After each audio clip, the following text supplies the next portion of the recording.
Budgeting. Budgeting can be a real love-hate relationship.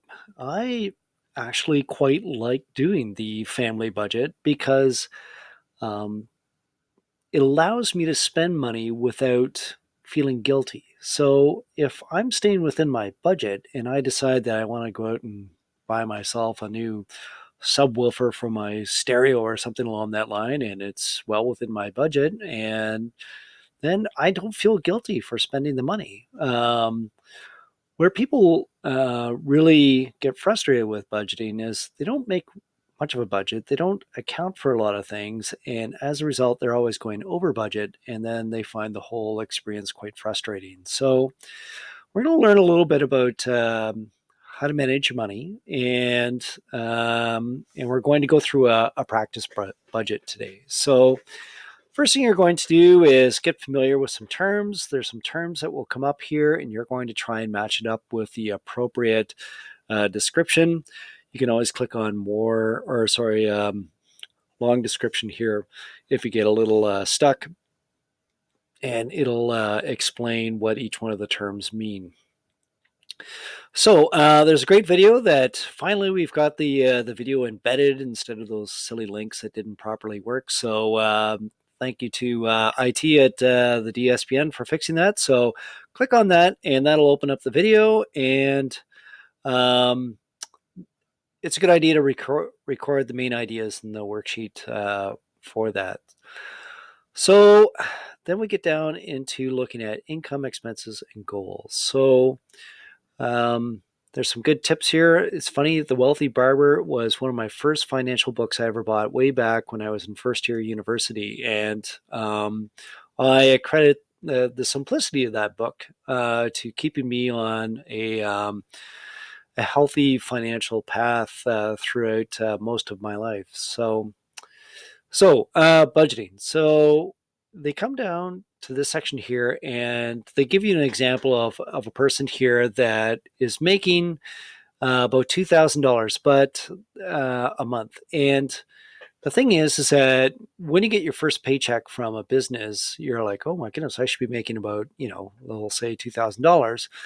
But then when you notice the amount of money that actually went in your bank account, it's a lot less than that. Quite simply, welcome to the world of paying taxes.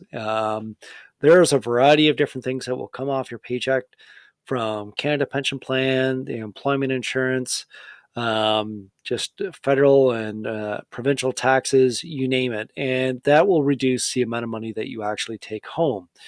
Now, some of that's good stuff, like, for instance, the Canada Pension Plan, so that when you retire, there's going to be money for you. Likewise, with the employment insurance, it means that if you do lose your job, that you can collect some money while you're in between jobs. So the key thing is don't work with your gross income. Always work with your net income. That's the total amount of money that actually appears in your bank account. So this person has about $1,738, and what they've done is they've budgeted a certain amount for a variety of different expected expenses. These are all fixed. So, things like your housing and hydro and water should be about the same every month. Sometimes there is a bit of a climatic variation. For instance, with hydro, you tend to spend more in the winter because you have the lights on for longer. Whereas your heating will go down during the summer because you're not using it to heat your house.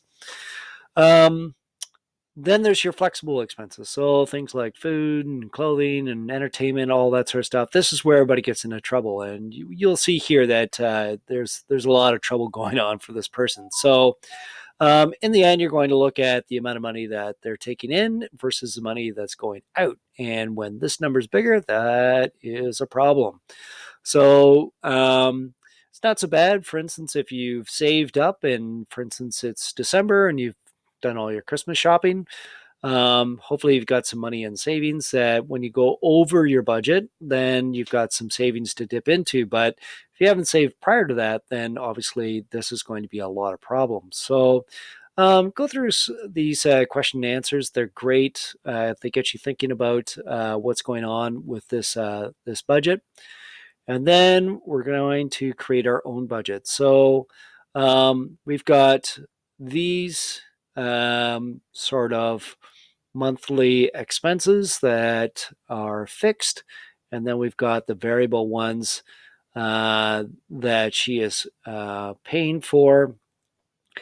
And what you're going to do is click on, where is it here, this little budget planning sheet. What it's going to do is it's going to download the file. And if you've got a regular computer, it'll appear over here. If you're working on a Chromebook, you're going to have to look into your Google Drive. It'll be sitting in there. And basically, it creates a spreadsheet. As you put the numbers into the spreadsheet, it will automatically total things up for you because they've put a formula in here for you. So that's pretty sweet. So a great thing to have. The only thing is that you can't change anything without clicking on this enable editing. So make sure that you click on that, put all the information in there, and then you're going to answer these questions on a document. And if you know how to import this into your document, that's fine. Or you can take a screenshot and put that in there. But I would like to see your actual numbers into here, in addition to answering these questions. Click Submit Work, and that will be your task for this activity.